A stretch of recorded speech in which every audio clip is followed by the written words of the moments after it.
Hey guys, welcome back to Home Built, and last week we got the painting of the shell done. So that's a big step, and that means this week we can finally start the reassembly process.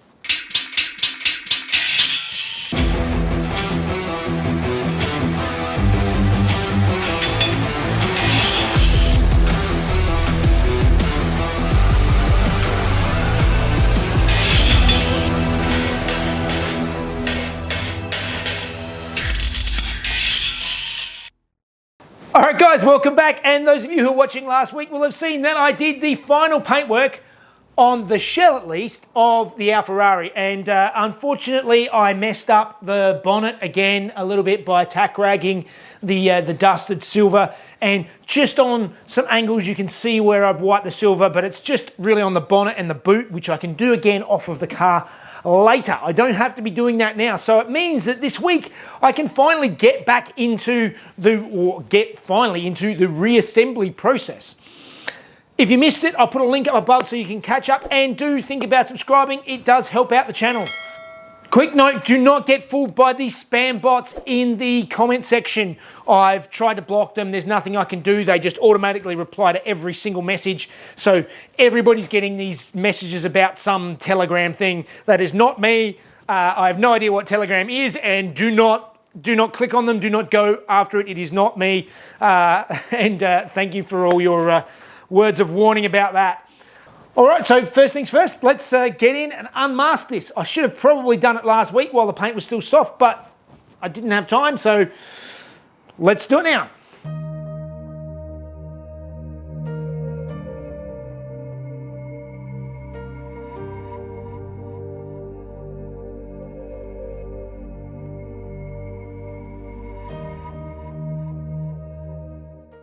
Okay, so I have everything unmasked, but there's a bunch of like overspray and dust and junk all over a lot of the bits that I did black. Same with the inside, there's more overspray and muck and places where I knew it would probably happen, and I'm not that concerned about it, but I am gonna go around now and do any touch-ups in the black. Let's try and clean everything first, see how clean I can get it. Same with the interior.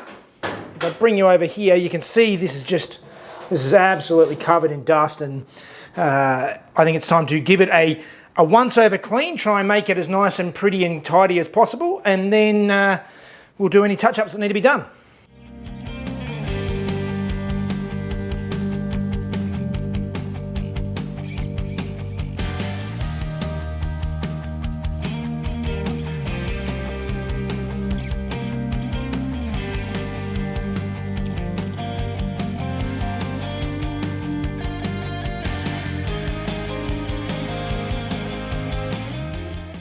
All right, so the rest of the black parts are looking really good. I wasn't worried about any overspray onto the yellow parts, because that's all got a clear coat on it, so any of this GMH black will just wipe off quite easily, and it's all got to be rubbed back and buffed anyway, so there's no issues with any of that. It's quite easy to go around and touch the rest of the pieces up, but this stuff's a little bit more intricate, so I'm going to hit it with the airbrush. So I still got the same black in the airbrush. I'm just going to go through, because there's just little overspray bits and stuff around the place. I want this to look nice and neat so that when the lights and the grille and everything are in there, you're not going to see it. It's just going to look tidy the way it's supposed to. So let's use a bit of airbrush touch-up and make this just nice.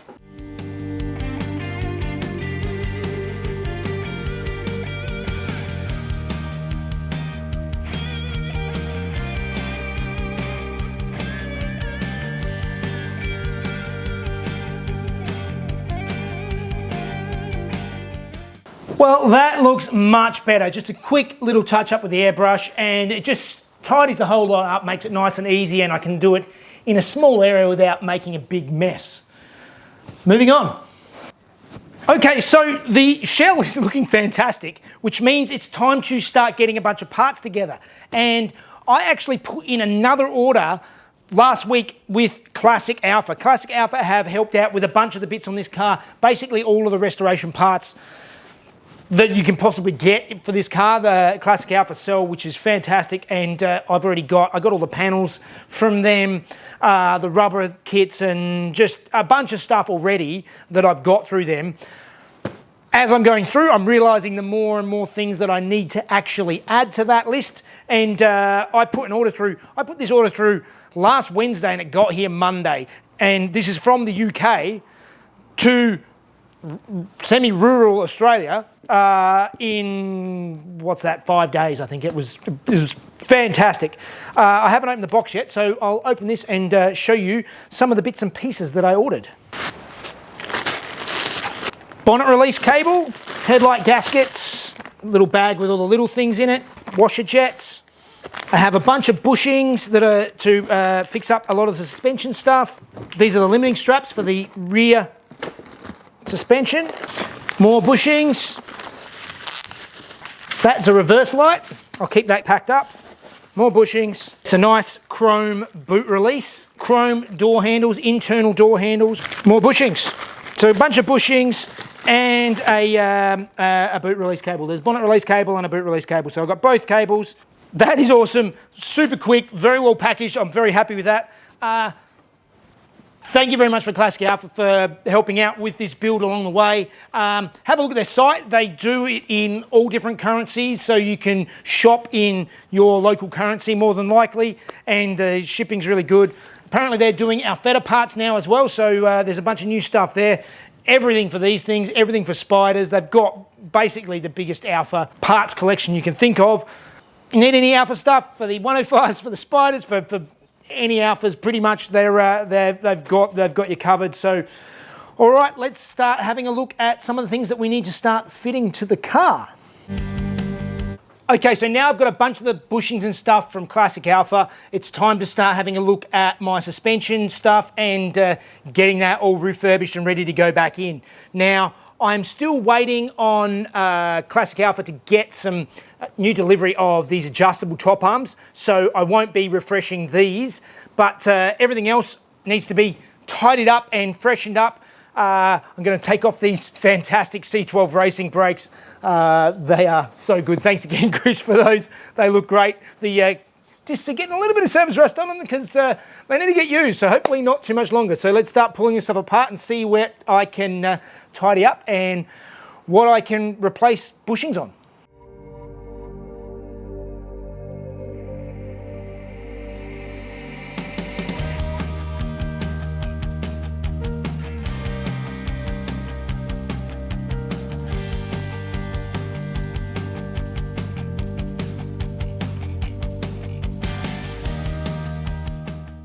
All right, so I've pulled the front suspension arms apart into all of their component bits. I've left the old bushings in for the time being because obviously I've got new bushings, so I can push them out afterwards, but they can sort of protect those bits. I've taped up the other bits that I need to tape up, like the spindle. So let's get them in the sandblaster now and tidy them up so then we can hopefully spray them and make them look a little bit prettier.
So I've gone around now and I've painted all the bolts and all of the suspension parts in an enamel. So it's a nice hard wearing surface.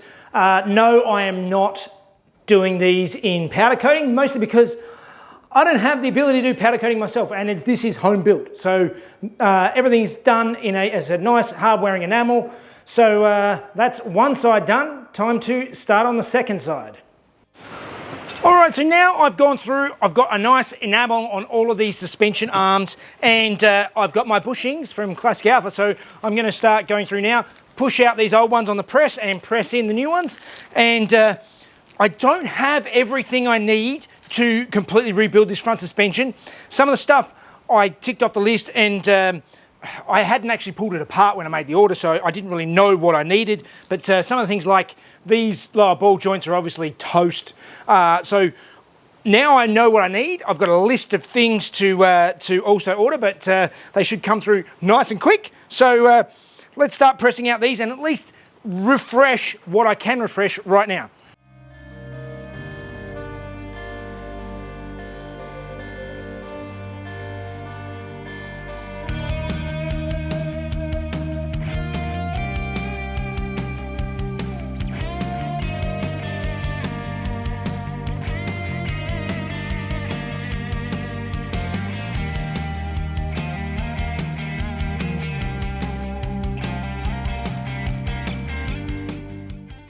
All right, well, I've gone through, I've replaced the bushings in these and loosely bolted together, and now I actually have more of an idea of how it all works and the bits that I still need to order. So I still need to get caster rod ends, I need to replace them, I need to get these adjustable top ends, I also need some wheel bearings and some stuff like that. So either way, these are looking much nicer, prettier, and tidied up, ready to go back on the car. So let's set these aside and let's start having a little bit of a look at the rear.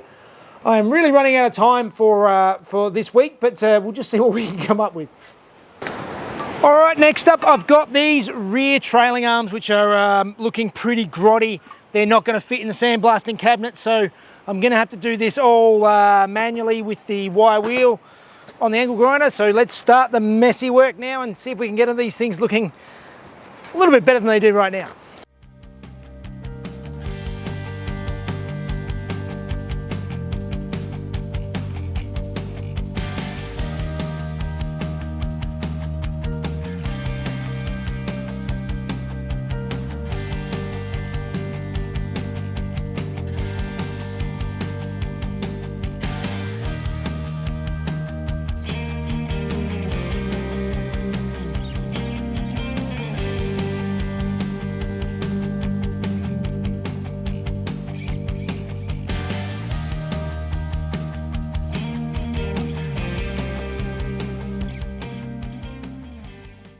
All right, well, the trailing arms are all cleaned up and painted now, so they are drying. The front suspension is done.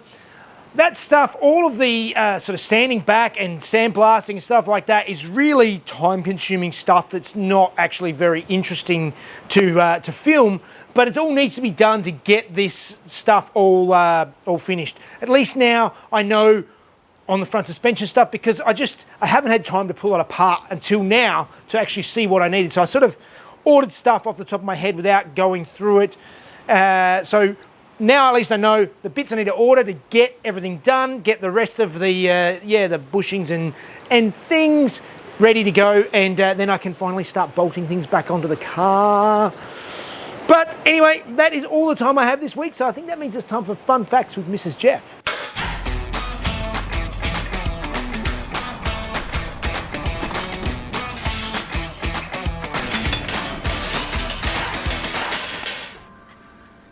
Hey guys, Ferrari's F1 car for the 1987 Formula One season, the F187, was sleeker than its predecessor, despite having the same size fuel tank.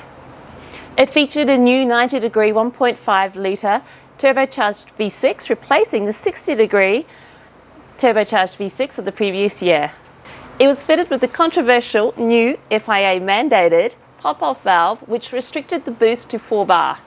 This produced around 950 horsepower in qualifying and 880 in race trim. New to the team this year was Gerhard Berger alongside Michele Alboreto. The car started at the season of promise but struggled with reliability despite the cars being quick compared to the opposition. By the end of the season, with the reliability sorted out, Berger returned to form and won the Australian and the Japanese Grand Prix back-to-back. The big change to the 1988 season was the reduced fuel tank from 195 litres to 150 litres. Jeff made me say litres twice, just in case you didn't realise it was going to be litres for both of the fuel tank measurements. Thank you, Jeff. Despite being one of the most powerful cars on the field, with around 650 to 720 horsepower, it struggled with fuel consumption, especially when compared to the Honda-powered McLarens. Unlike Honda, he built an entirely new engine to suit the new fuel consumption and the 2.5 bar boost limit. Ferrari merely upgraded the same engine. Both Berger and Alboreto were forced to back off during the races to save on fuel consumption, but despite their best efforts, they still ran out of fuel on the last lap of the British Grand Prix. After dropping the car's red line and remapping, Ferrari finally managed to sort out its fuel consumption, but not in time to save the season, and that was the end of the F1 turbocharged era. Oh, it's nice to see this out of the booth, all painted. The bonnet and boot are still going to hang over my head, and I am going to get back to them, but it's looking crispy and just, I'm looking forward to actually bolting things back onto it and actually putting it together after all this on, off for such a long time now. You just say that, I know there's going to be so much more on, off. There will be, like, yeah, it's not going to be sort of done and once and for all. I know there is going to be some stuff, but I can taste it. It's so close. It's so close. Want to see Jeff continue on his tasting extravaganza? Like and subscribe, and follow him on Patreon if you want to see that tasting a day earlier with no ads. That's very good. Yes.